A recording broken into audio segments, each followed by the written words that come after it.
everybody. We're now joined with Doug Martin, the head coach of New Mexico State. If you have a question for Coach Martin, please dial *1 on your phone at this time. Again, *1 to get in the queue to ask questions. Coach, while waiting for that, would you mind starting us off with an opening statement? Yeah, we played LSU and obviously got a little bit overwhelmed in that environment and with the talent level we had to compete against. But thought we had a lot of young kids grew up a little bit, and certainly now we look forward to getting back into Sun Belt play. It's all Sun Belt games from here on out, and we got a really good Georgia Southern team coming in here this week for a home game, and looks to me like they're one of the hottest teams in the Sun Belt. So this will be a major challenge for our players on both sides of the ball, particularly on defense. I think Georgia Southern has one of the fastest, most exciting quarterbacks I've seen in a long time. So we're certainly looking forward to the challenge. Could you talk a little bit about Georgia Southern's offense? Obviously different from week in and week out in what you see. Talk a little bit about, going through game week and prepping for that.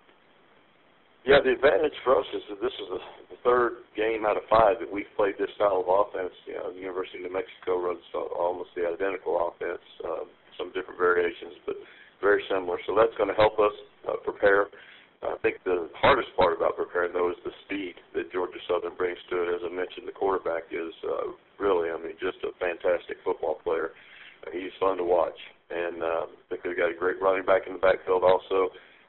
They look like they're a much improved football team up front, an offensive line than what we saw last year from them looking at film. So, again, very difficult offense to defend.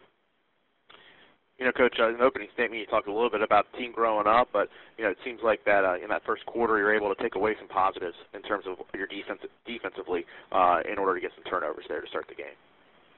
Yeah, what we've done really consistently all year is take the ball away. Our defense has been really good at getting turnovers, and we have not been good enough at stopping the run. We've played the pass very well, and we've gotten turnovers. So those are things we can take from it. We've got to get much better against the run and be able to get some stops and get off the field. And the Achilles heel for us right now is the opposite side. Our offense, we're still turning the ball over too much. We've got some ability to be explosive offensively, but too many turnovers right now.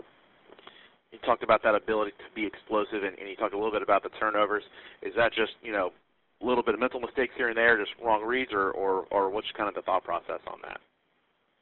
Yeah, I think it's, just player mistakes, young mistakes. We have a first-time starter at quarterback, and Tyler's still throwing a few interceptions where he's trying to force balls instead of just either throw it away, give us another down, or dump it off to somebody. So he needs to grow up from that. We had a freshman running back who was playing his first game, fumbled Saturday. So it's not been any one person, but it's collectively, it's a group. We just got to get better. Does it feel like, after this game you're able to sit down with your team and regroup a little bit? And as you mentioned earlier, it's all Sun Belt games from here on out. And kind of talk about your messaging a little bit to the team. Yeah, absolutely. My message then was, we're 1-0 in the Sun Belt, and that's the most important thing right now. We have 7 Sun Belt games coming. We've got a great opportunity with one this weekend at home, and it's all about playing in this conference. And they're all one-game championships. That's what these things are right now. So we have a one-game championship to play with Georgia Southern. Coach, thank you very much for joining us. Best of luck on Saturday, and thank you again. Okay, thanks, Travis. Thank you. Now we're going to stand by. We'll have Blake Anderson of Arkansas State on shortly. We'll have him on at 11:12 Central Time. Please stand by.